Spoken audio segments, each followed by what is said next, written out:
Bon les bichons, aujourd'hui on est toujours sur Eurobois. Et qui c'est qu'on croise, le seul, l'unique, Samuel Mamias. Comment vas-tu Samuel?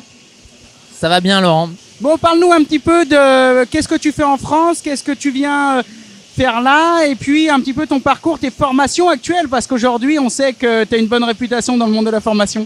Pour les bichons qui me connaisseraient pas, je suis prof de maths à la base. Donc je m'appelle Samuel Mamias et j'ai au fur et à mesure des années partagé ma passion pour la menuiserie. Alors pas trop la menuiserie commande numérique alors qu'on est à côté d'une machine à commande numérique, mais la menuiserie traditionnelle avec les outils à main, l'électroportatif, etc.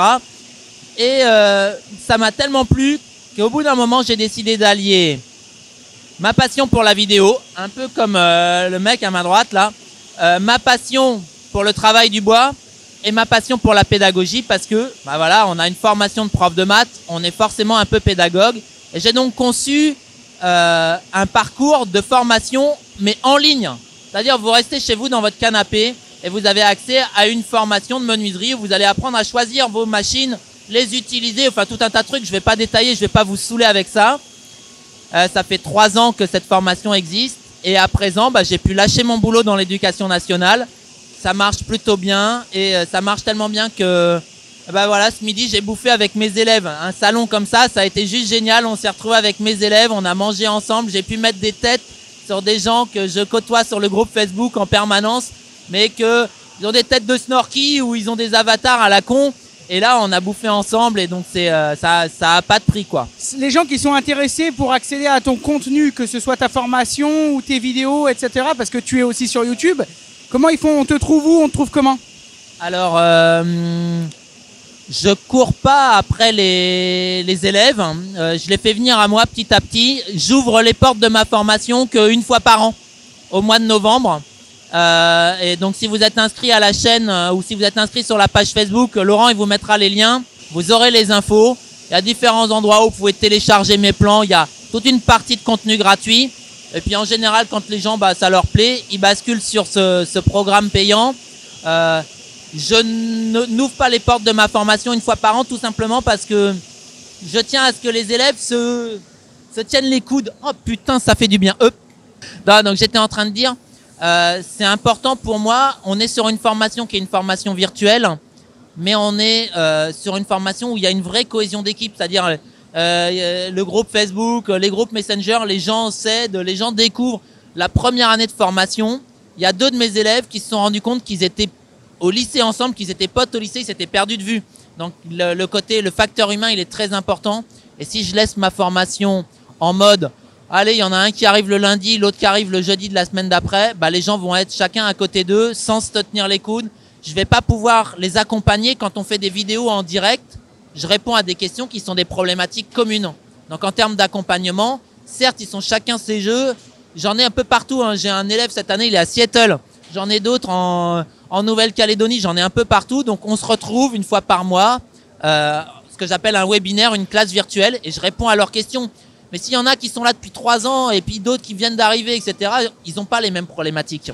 Ici, là, aujourd'hui, on s'est retrouvés sur le stand Felder. On n'avait pas forcément d'action chez Felder ni prévu de se retrouver. Mais le salon est très grand et nous, on a dit « Oh, il y a Sam chez Felder, on va l'interroger. » On est quand même, malgré tout, tous les deux équipés Felder. Moi, je sais que j'adore. Je pense que toi aussi.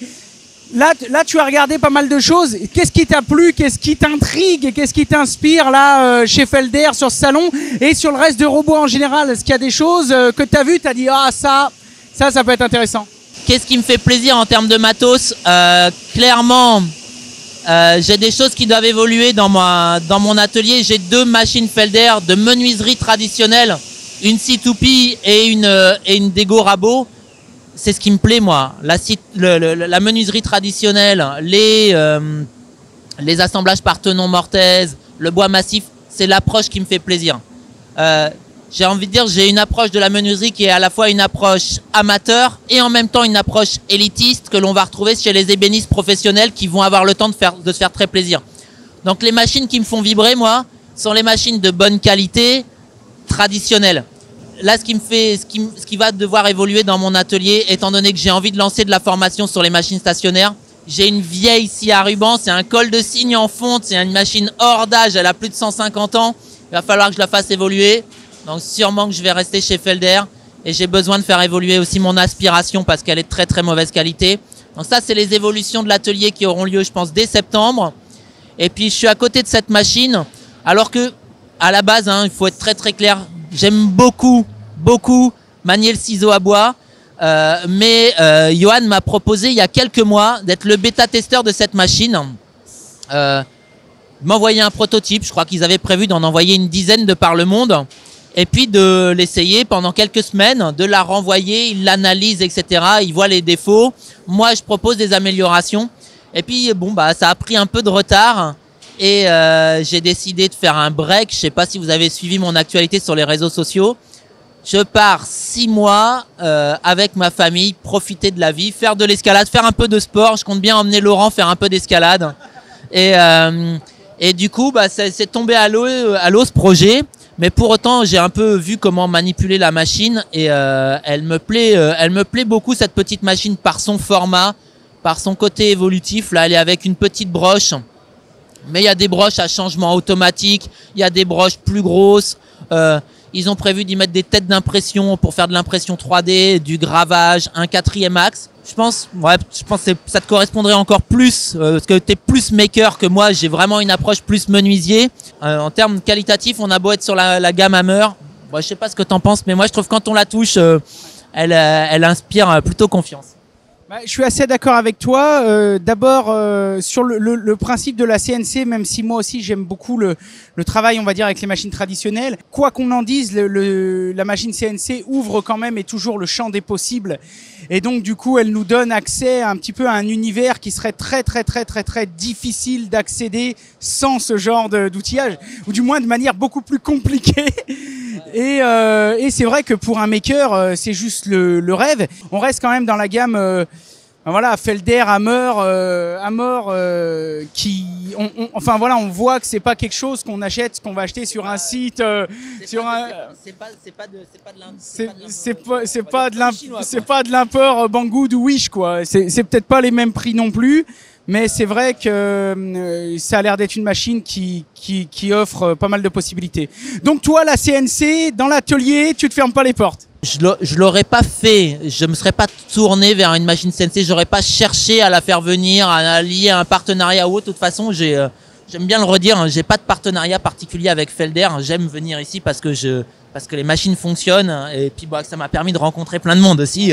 Donc c'était super. Donc je me serais pas tourné vers une machine CNC. Là, quand on m'a proposé de l'essayer, oui. Je sais pas ce que ça donnera. On verra dans 6 mois s'il y aura une suite à cette histoire. Oui, clairement, c'est un format de machine qui peut se loger encore dans mon atelier. T'as encore un peu de place. Je vais agrandir. Tu vas agrandir. Ok, bon bah écoutez, pour conclure, le mot de la fin, je pense que tu regrettes pas d'avoir franchi le pas.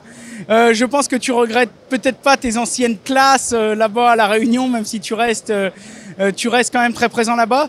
Peut-être pour ceux qui nous regardent, quelque chose d'inspirant, un petit mot de la fin. Peut-être un petit peu ma devise. Le nom de mon cours, le nom de ma formation, c'est Fier de faire mes meubles. Et que l'on fasse du travail maker, multimatériaux, que l'on fasse des choses... tout ce qui touche au travail manuel, quand on a vraiment envie de le faire bien, quand on le fait avec le cœur, quand on se pose des défis, parce que posez-vous des défis pour que vous alliez chercher des choses que vous savez pas faire. On sort toujours de là grandi et sait-on jamais, peut-être ça va vous donner une idée de vocation. Hein. En 2013, j'avais jamais mis une vidéo en ligne et là, je me retrouve avec une chaîne YouTube, je me retrouve à vivre de cette passion. Comme quoi, c'est quand même une aventure formidable. Merci Samuel, bienvenue en France. J'espère que tu passeras un bon séjour parce que je crois qu'en plus t'es là avec ta petite famille. Et puis vraiment, comme d'habitude, on laissera tous les liens dans la description et puis au plaisir de se recroiser. Allez, salut Sam. Merci.